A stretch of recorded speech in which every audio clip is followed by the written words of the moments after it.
Three women, mother, daughter, and niece, vanished from the streets of Eastleigh. They were familiar faces in this Nairobi neighborhood, woven into the daily rhythm of life.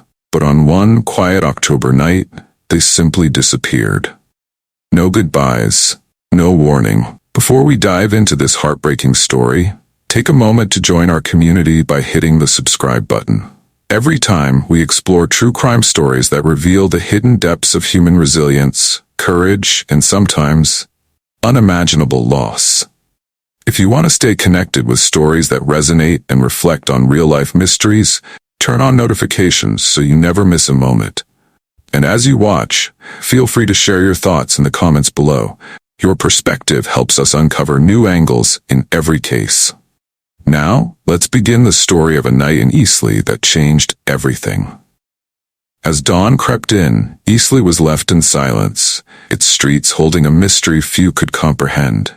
These women, Waris Daud, her daughter Amina Abdirashid, and her young niece Nusayba Abdi, had been loved, known, yet now they were simply gone. What came next was a nightmare no one could have prepared for, a discovery that would send shockwaves across the city, haunting those left behind, and the questions began to build. Who could do something like this, and why? Eastleigh, a lively, thriving neighborhood in the heart of Nairobi.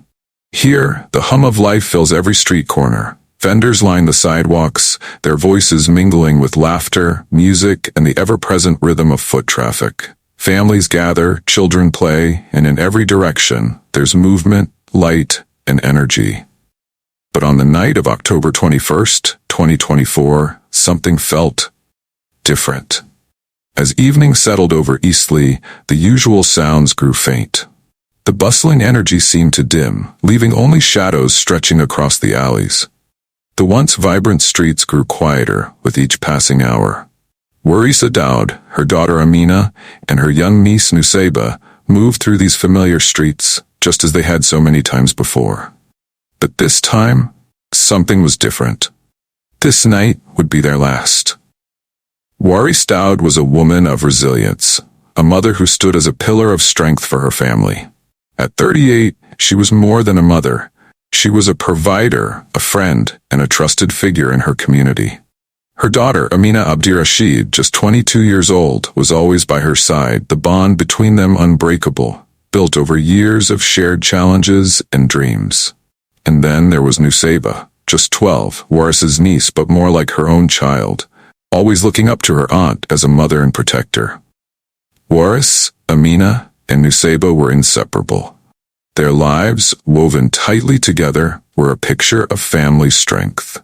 A unit that carried each other through Nairobi's fast-paced life, sharing in each other's joys and burdens. Friends and neighbors in Eastleigh knew them well, a familiar presence in the neighborhood. Waris was the type of person who would greet everyone, always with a smile, always with a kind word.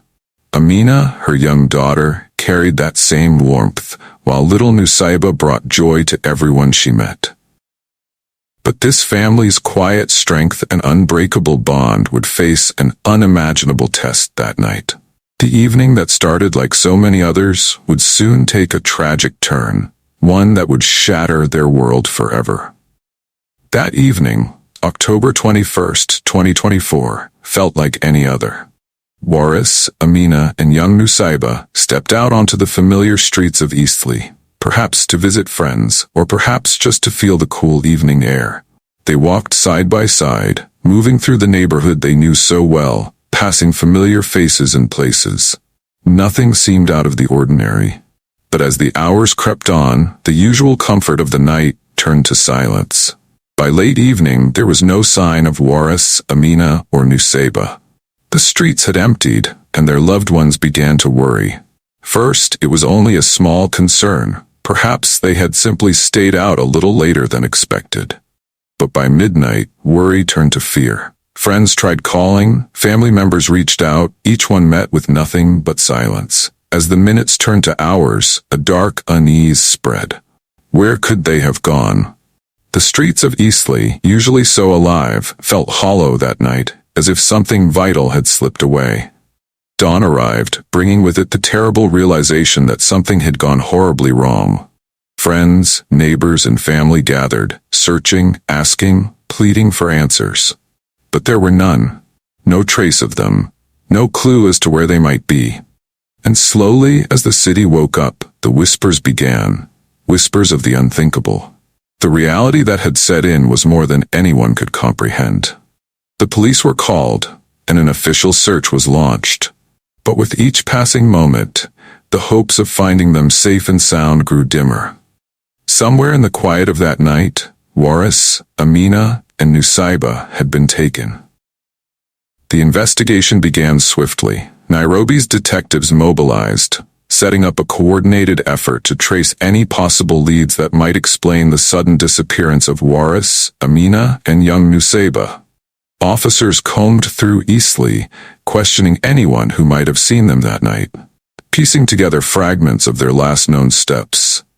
But as each officer pressed for answers, a troubling pattern emerged. Witnesses were scarce, and those who had seen the family earlier that evening could recall little more than fleeting glimpses. The search extended beyond Eastleigh. Police distributed flyers, checked surveillance cameras, and reviewed hours of footage from nearby streets. But no signs of the three women appeared in any of the frames. It was as if they had vanished without a trace. Days into the search, hope was slipping away. Then a lead came in, a report of a body discovered in an area not far from Eastleigh. Officers rushed to the scene, their hearts heavy with dread. The first body they found confirmed their worst fears.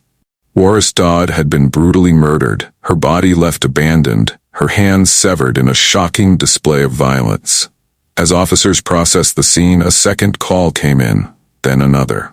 The discovery of Amina's body in a different part of Nairobi, her wounds speaking of an equally violent end, and finally young Nusayba, found far from her family, her small frame revealing signs of an innocence stolen.